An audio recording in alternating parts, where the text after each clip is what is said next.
Hey ladies and gentlemen, welcome back to the channel. As always, it is Nick here, back with your daily crypto news and analysis. And today we're going to be talking about Quant Network, aka QNT. So let's just dive in and let's talk about a few things. So with QNT currently, I know that a lot of people have been, paying attention to where we could, drop down to in terms of price. Trading volume right now is down about like 8.15%. Currently, at the time that I'm recording this video, it is sitting at about like $96 and like almost 50 cents. I'm expecting us to have a pullback from here. If not, if the GDP report is positive today, and at the time that this does go live, you guys are probably all aware of the GDP report, then we might actually do, an opposite move here to like $100 plus and possibly pump to like, resistance and possibly break resistance, which would be at about like $115, which I am waiting to see what really kind of happens from there. Right now, we are watching this market very closely as, today was a very monumental day, or I should say more so yesterday, as we did see, the FOMC meeting pretty much turn, bullish slightly for the market.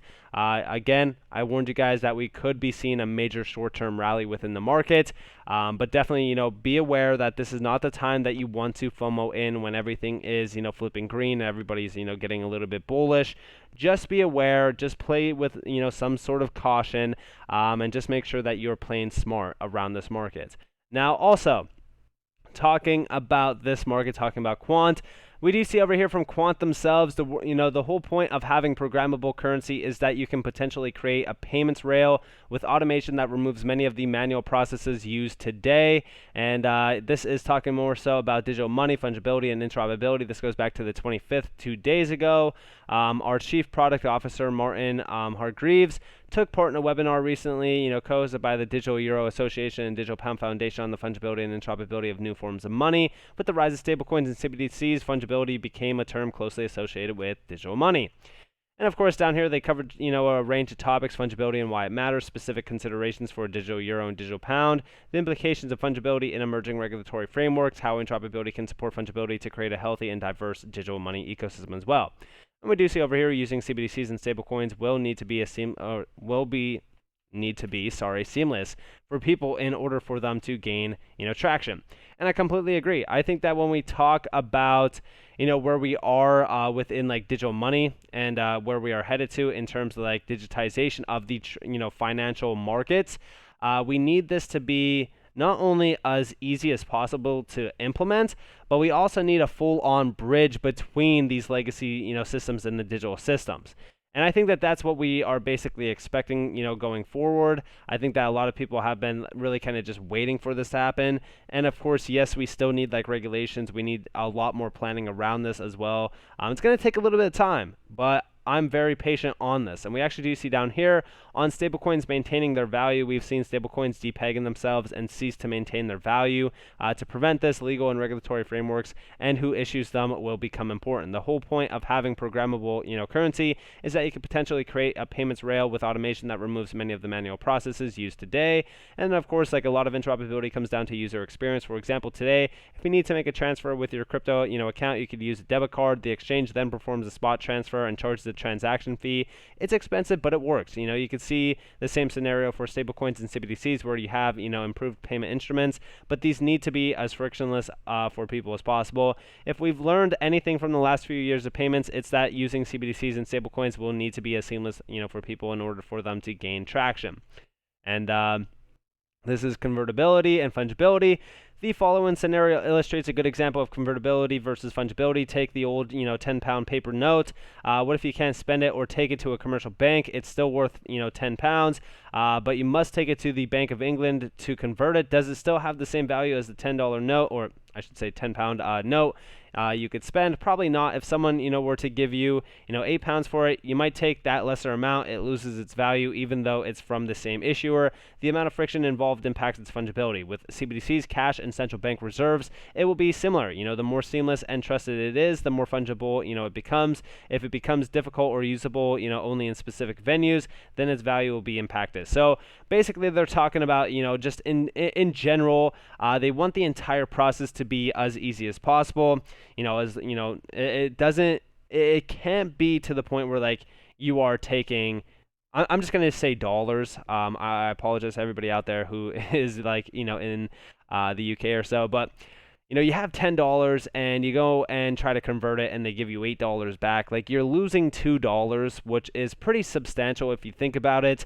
And a lot of people will accept that. So technically, we want things to still hold its value, not be like, we want it to be as seamless as possible as well. Like, around digitization, it should alleviate the pain points that we know of today.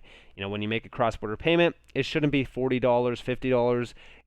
The substantial amount of fees on those transactions is what's really killing the value of those payments as well. But not only that, but you also have settlement. You have, convertibility as well. Like, if you, want to convert like dollars to pounds or whatever, like, you are charged even more for that. So, I think that when we talk about digitization, CBDCs, whatever the case may be, we could definitely see a major innovation happening around like the payments landscape and digitization of like finance itself, being extremely revolutionary. And this is why we talk about this with like even XRP around cross-border payments.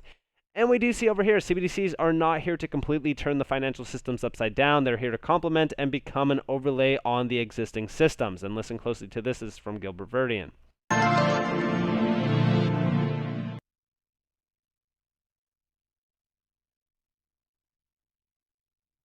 And our perspective is really, CBDCs are not here to completely turn the financial system upside down. They're here to complement and become an overlay on the existing system. So we will always have real-time payments. We'll always have faster payments and backs and card, and we have all the settlement with the central banks as we do today. And that's also what I would love to see. Once we have like CBDCs implemented into the system, I would love to still have like retail be able to utilize cash, card, whatever payments means that they want to utilize. We will just see like a full-on disruption of the core systems that we are basically utilizing on a day-to-day basis, which again, is going to complement the systems themselves. I've always said like a wholesale CBDC, for an example, which, for anybody out there that hasn't watched my videos in the past, basically a wholesale CBDC is just when like central banks are utilizing them. And then we have like the retail payment means, meaning like, paper, cards, even bank transfers, wire transfers. So, we still want to have those payment means. We don't want to force upon like a digital system to the retail individuals, because at that point, all payment, freedom that we know about on a day-to-day basis gets taken away, which we've kind of been seeing a lot of that happen with like, even, Venmo or Cash App. Like, if you want to send, money to like friends or family, like now you are basically being taxed on that, which, I think is a very poor way about going about things, especially in today's digital society where most things are, being, done digitally, and transactions are done mostly on those payment apps. So again, it's a very inconsistent and inefficient system that we are running on, even though in quotation marks, it seems like it's the future, right? And that's like the main issue around like PayPal, Venmo, Cash App, and a lot of these major payment processing apps and services. Now, also, talking about like tokenization, digital assets in general, we do see there's such an epic tool. Tokenize any digital asset and make it multi-chain by default is beyond any other player offers in this market. And shout out to San and L11 for this, but we do see down here, this is from Gilbert Verdian. No problem. Hope that was very helpful and clear. Great to hear the community's feedback and use the technology we've developed to really take blockchain mainstream. The latest and newest, release of Tokenize is a game changer for institutions and developers and ordinary users. Anyone can create interoperable digital assets with a few clicks. Even a CEO can do it.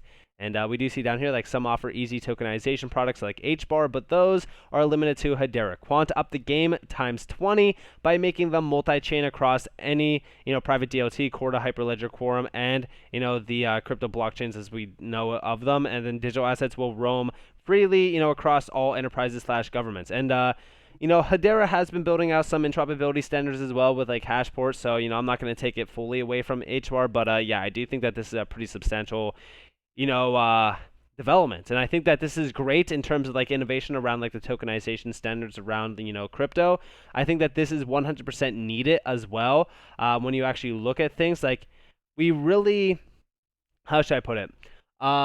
When we look at tokenization, we're going to need like interoperability still to the legacy systems. Like, although blockchain and like, crypto network interoperability is great when you look at like cross chain and things like that happening around like a lot of these, tokens, which I think that is kind of clouding the vision around a lot of individuals like, thinking process around like interoperability. Like they think that like that is like interoperability solved. Like why do we need like Quant? Why do we need another interoperability solution? I think that that's where like everybody kind of clouds their judgment on Q&T as a token, but also like Quant as a company.